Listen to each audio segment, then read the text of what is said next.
Hello, everyone. Welcome. Today is Tuesday, July, I'm sorry, July 13th, 2021. I am Solid Blue Sister, and welcome to my turn to talk. I apologize for being late. That's what happens when you're on the phone. So today I wanted to talk about a young man who lost his life on June 23rd near a suburb of Little Rock, Arkansas by the name of Hunter Brittain, 17 years old. And Hunter was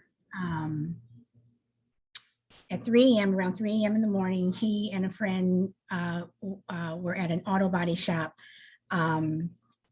fixing the transmission on his car when they were pulled over by a police officer by the name of Sgt Michael Davis.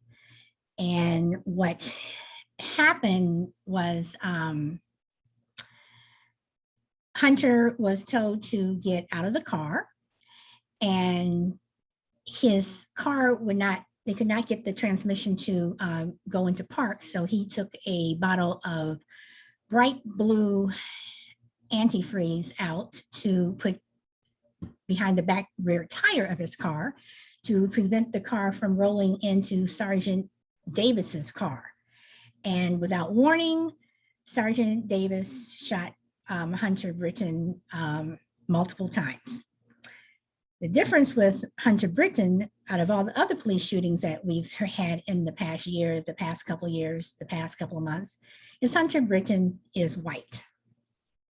Now, that happened on June 23rd. On July 1st,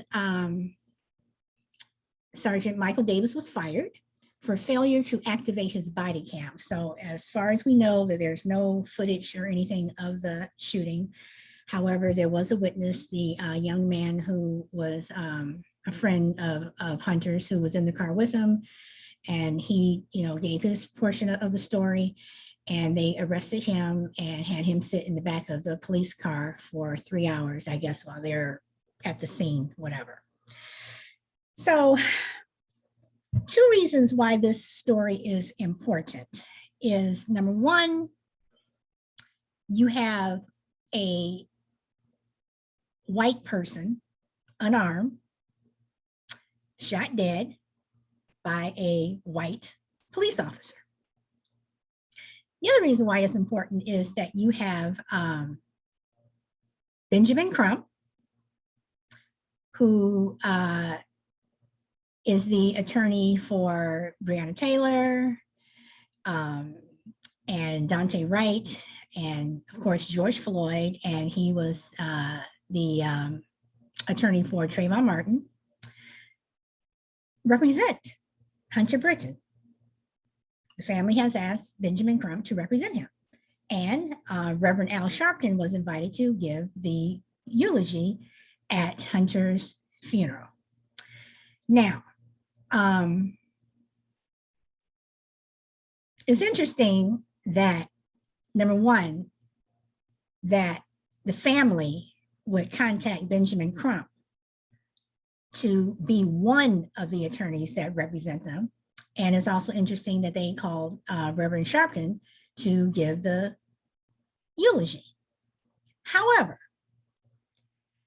I do believe that because of this, and with the more press that Hunter Brittain's murder receives, we're closer to passing the George Floyd Act.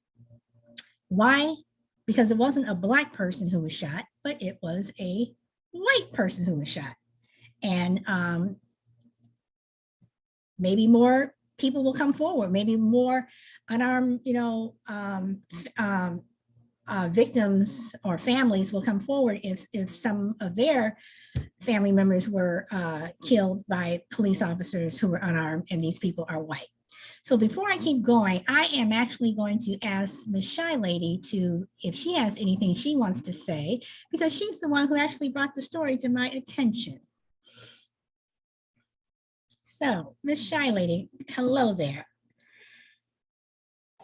Hey, I don't know if you, and thanks for mentioning that as well. I appreciate that. Um, I don't know, but I don't know if you've delved more into this particular situation with a friend who he was with. Do you know what ethnicity he was? Who they arrested? For some reason, I'm thinking that he was white. I could be wrong. I'm thinking that he was white, but he was the passenger and Hunter was the driver. So, you know, but I find it interesting that, you know, here you have a bright blue bottle of antifreeze, and we know how antifreeze looks. How do you mistake that for a gun? You know, and even still, it's like, what happened to hands up, get down on the ground, whatever. I mean, I don't know. I mean, And my question is it just law enforcement? No. They're just a boys and girls club. This is not a profession. Why would you turn the excuse the music in the background, but why would you turn, I'm in the gym. why would you turn off your body camera? And you know that it should be on. Okay. You have something to hide? Question. Did Sgt Davis ever turn his body camera on? Was it ever on for him to turn off? I'm not sure. You know, and then I'm like, okay, what about dash cam from the what do you call it? You know, from the patrol car. What happened to that? And also, did Sgt Davis assume, and I may be reaching here, assume that the person who was going to get out of the car was going to be somebody black?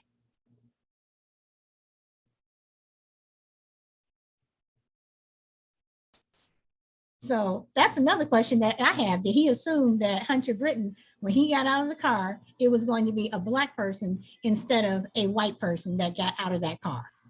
That's interesting. Another question is, were the windows tinted of that young man's car? Because they didn't know. Would they have stopped? Well, I'm still unclear on exactly why they were pulled over in the first place. I mean, were they speeding? I mean, what was the cause? Was it just the fact that they were out at 3 a.m.? I mean, what was the reason for having to pull them over? And that's also something that is not clear. You know, so I don't know, but I do think that well, I'll put it like this. I personally would not have hired Benjamin Crump, but I would have asked a civil rights attorney, yes, I'll still call Al Sharpton. Okay, that's fine. But I do believe that having a civil rights attorney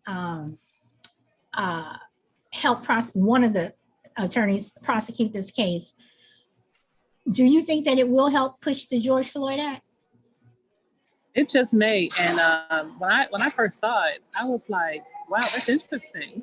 That's very, very interesting. You know, the both of them and this unfortunate young man lost his life over something so useless, was, a young white kid. So I thought it was pretty interesting, and was wondering what reasons the parents or guardians had for hiring them. So I'm not sure about Al Sharpton as far as hiring, but Crump, yes, and for Al Sharpton to do the eulogy, I was quite surprised. Maybe they're supporters of Black Lives Matter. I don't know. Well, okay, you just brought up a good point. Do you have to be supporters of Black Lives Matter to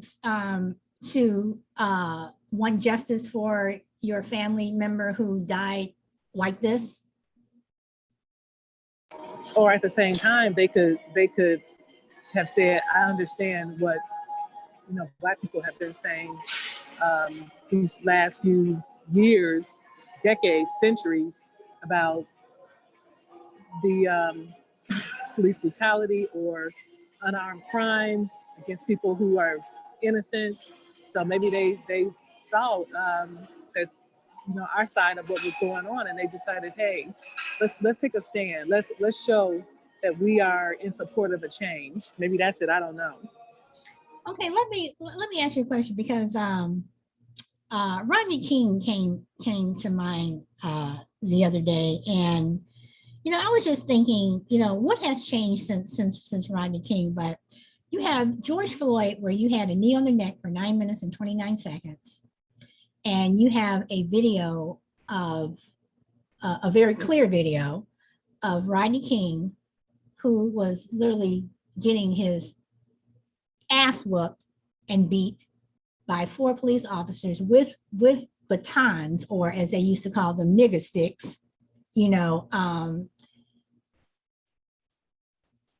The world saw what happened to Rodney King. What do you think is, why do you think that the reaction to Rodney King, was not as intense as it was for George Floyd? Do you think it's because George Floyd actually died and we actually saw the life leaving him? Or what do you think in like 20 years, a 20-year difference, what do you think the difference is?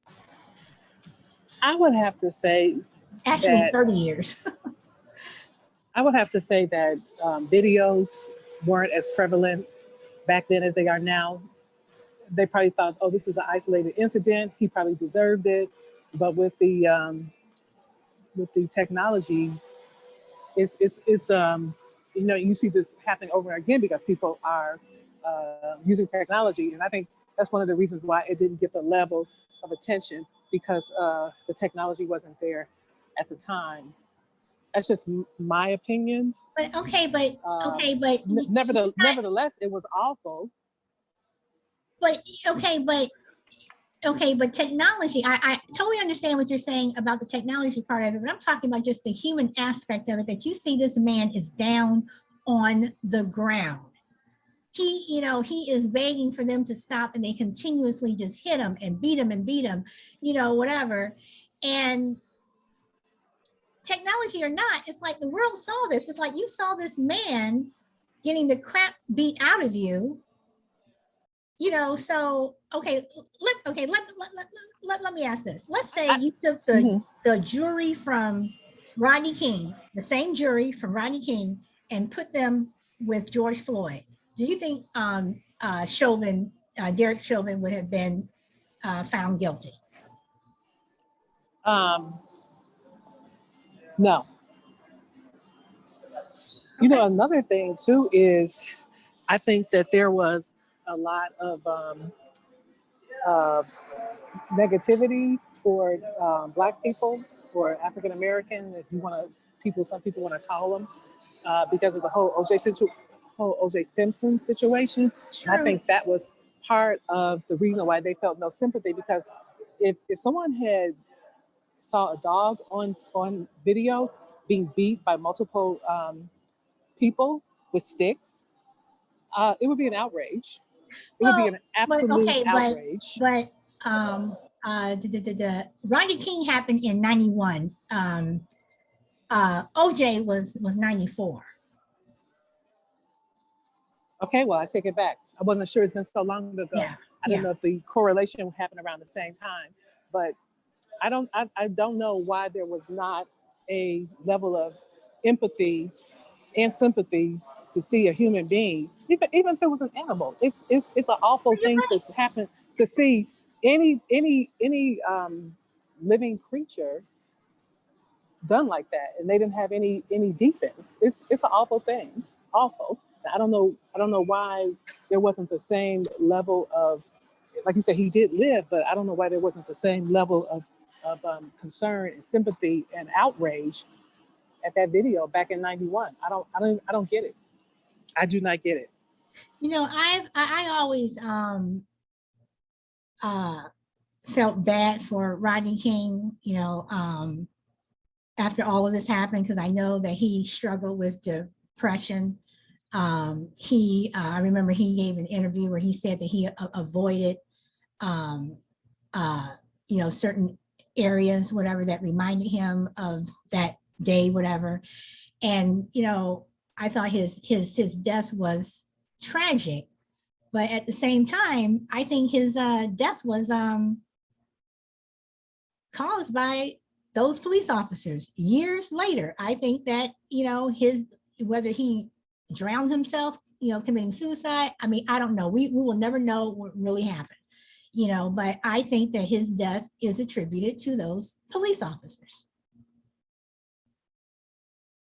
Yeah, it was an awful thing to have to see. Like I said, even if it was a cat being attacked like that, you'd be like, what the hell? What's wrong with them? It's just awful. Another thing I want to bring up is the a database called Mapping Police Violence says for this year, 2021, 156 white people and 102 Black people have been killed by police this year. So 156 white people, 102 Black people. I'm sure that's not all unarmed traffic stops and what have you. But do you think that by Hunter Brittain dying, that it will have more white families come forward if they feel that their family member or whomever was unjustly killed by law enforcement? I believe so. I really do, because there's people who see it, whether they're white or not. They see that it's wrong. It's wrong. It's awful, absolutely wrong. So and I think more people will step forward. So for Hunter, it's almost like okay. I'm sorry. Go ahead. I was just going to say it's almost like people in the military. There's like this thing where they could do no wrong. The same thing for police officers. They're human beings. They have biases. Just because they put on the uniform, we know that they're supposed to swear and protect, but they're still human beings. They still have biases, and just because they put on a uniform doesn't change how they grew up, their mentality, or anything like that. And they should be held up to a higher standard because they did take that oath. Mm-hmm. Well, for Hunter Brittain's family, why do you think they asked Al Sharpton to do the eulogy? I think they wanted to make a point. I think they wanted to call attention to show that this is maybe not just a black and white thing. We also understand. I think that they're really serious about probably pulling in more high profile people, saying, hey, we need some people who have a voice and influence to really make some changes. We need some influencers here to really, really make a change, because us non-influencers, they're not listening. And maybe that's their point.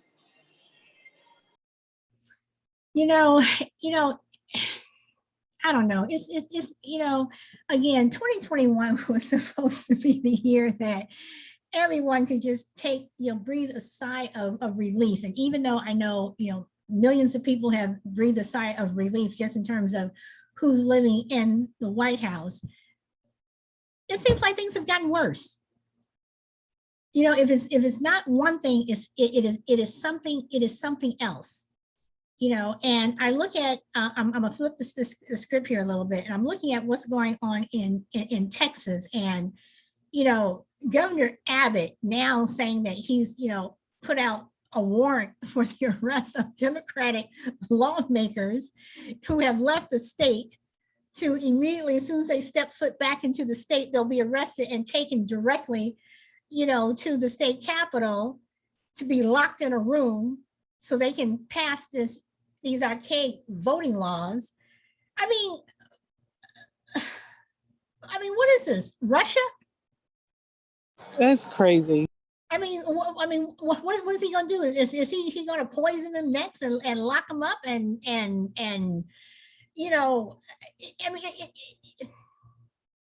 it just doesn't make any sense. And what's scary is the fact that you do have people like police officers and lawmakers and mayors and all these people who are in positions of power, who are abusing their power just to hold on to power. It just doesn't make any sense. So once again, I say, Black boycott. I'm telling you, I think it will work. You know, and at this point, I'm saying we do it once a month. You know, because they need to be taught a lesson. They need to be told that we are serious. And these police shootings, they're going to continue, whether they're of Latinos or African Americans or white people, whatever, they are going to continue until you get these people out of these jobs and you change the laws. There should be everything to me should be just a federal law for voting, a federal law for how law enforcement can do things, get rid of that quantitative, the qualified, I forgot the rest of the name, but these police officers have that they, can't be convicted, whatever. Screw that. So I have another question for you, Ms. Shy Lady. If Derek Chauvin were Black, how do you think the reaction would have been if he had his knee on the neck of a white person? Oh, I'm sure extreme outrage, extreme. And how soon do you think that trial would have happened and he would have been like, seriously, okay, let me ask you this. Do you think that if the Black Derek Chauvin killing a white George Floyd, that he would have gotten 22 and a half years? Do you think he would have gotten the maximum? I believe the max for sure. For sure. For sure. So, yep. Even though we all know that he was working within the parameters of the law, whatever, but come on. No, it would have been a different story. Well, I will say this. I think Derek Chauvin was smart on one hand, where he chose to have sentencing done, by the judge as opposed to the jury, because he definitely would have gotten more than 22 and a half years. But the judge would have had the discretion to bring that down some. But I don't know. Again, we are just living in a time where you really have to watch your back. You really, really, really, really do. And not only do you have to watch your back when you're out driving, or walking down the street, and watch your back with law enforcement, but you got to watch your back with the people who are living around you, because you don't know, if there's a white nationalist, if they're, you don't know who you're living around. You just don't know. The other day I was driving behind someone who had an American flag on their truck. And I just started shaking my head, and I'm like, all these people who care about the flag and whatever, you're abusing the flag. You're not supposed to have the flag flying out from your truck. You're not supposed to wear it, as a bikini or have it as a tablecloth or a napkin or a bandana. You're not supposed to do that. So all these people who say they care about the flag, I'm just like, you all are the biggest, disrespecters of the flag. I don't know. Absolutely. I was at the pool. Well, I wasn't at the pool, but I was near the pool, and I saw this man. Looked like he weighed about 400 pounds. His belly looked like a woman that was 9 months pregnant, and he had on these shorts, swimming trunks with the flag. And I thought to myself, "Oh wow, that's so disrespectful." It is. If you really, I mean, I'm like, that's crazy. I was like, that's disgusting, really disgusting. It is. And I don't know if it was you or if it was Monica who said the other day about, this flag that you hold so dear, but yet you're going to go beat a police officer with it. So I don't know. I don't know. But this is going to be a short show because I actually have another appointment that I need to get to. But I do want to ask this. Do you think, and again, I'm going back to Texas, the Democratic lawmakers in Texas, for the most part, a lot of them have chosen to leave their families for the next 3 weeks while the special session is in session. And a lot of them have gone to DC, mainly so they can talk to Congress and talk to the president. So basically, they're going to be away from their families for 3 weeks. Do you think that anything's going to come of this? Like they're doing this all for nothing because eventually, when they go back, that they can call another special session and require everyone to be there. I mean, what do you think is going to happen in Texas? Because as of right now, the people who are in the state capitol now are locked in the room, and they're Republicans who are locked in the room. What do you think is going to happen in Texas with these voting laws?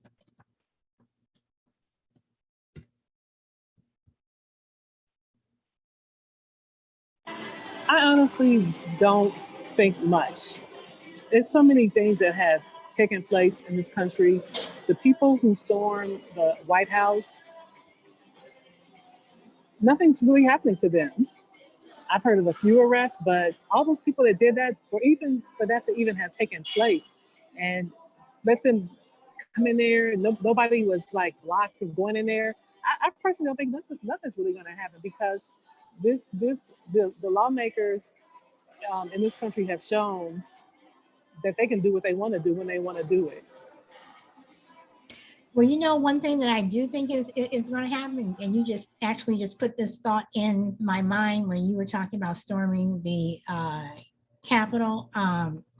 This is what I do think is going to happen. Yeah, I'm sorry, I meant to say the Capitol, not the White House. Okay. When those Democratic lawmakers go back, and if they do go back to the state capitol for whatever reason, I think because they have even said that January 6th was well thought out and it was planned for months. And I believe that. I believe right now, Governor Abbott is doing the same thing that the former guy did. He's having a dog whistle. And I think when those Democratic lawmakers go back into that Capitol, they are going to be surrounded by a bunch of white nationalists with guns that are going to threaten their lives if they don't vote a certain way or if whatever. That's what I think is going to happen. And I also think that there's something being planned right now. Something is coming up. And I think that we are headed for a race war, but I think that those Democratic lawmakers from Texas, they need to be very careful when they go back home, because I do believe that something bad is being planned for them. But that's just my own opinion. I'm not sure, but just the fact that the Supreme Court is backing some of these voter restriction laws is really surprising to me. I guess I shouldn't be considering who's now on the court, but just the fact that they're like going backwards to me, it's like, really? It's unbelievable. So nothing really surprises me. Well, another reason why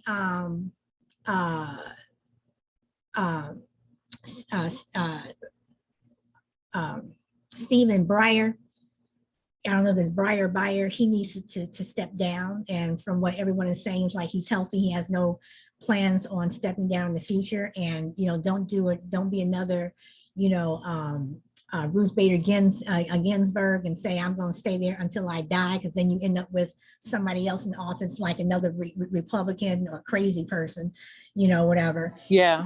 He needs to step down, let Biden put someone on there. And they also need to, we are in like just dire we are in dire, stressful times right now. I mean, these are critical times. We also need to now expand the court to 13, and Joe Manchin and Kristen Sinema need to shut the hell up, sit back, keep your mouth shut, because you are also preventing democracy. You're also a major part of the problem that we're having. And the only reason why they're getting their 15 minutes of fame is because we are at a 50-50 Senate. If we were at 53, 51, 52, whatever, they would not have their 15 minutes of fame because they would already have the votes.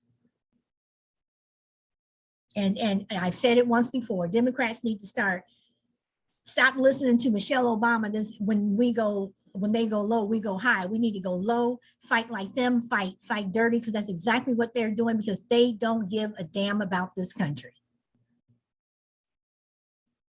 And unfortunately, you know, people who look like me and you who do care about the country, we're the ones that are getting shit on. Yeah. You know, but anyway, that's all I got for right now. Thank you, Ms. Shiley, for coming. Absolutely. And enjoy the rest of your day. I'm Solid Blue Sister. My turn to talk. Speak your truth, and I'll see you next time. Bye. Bye.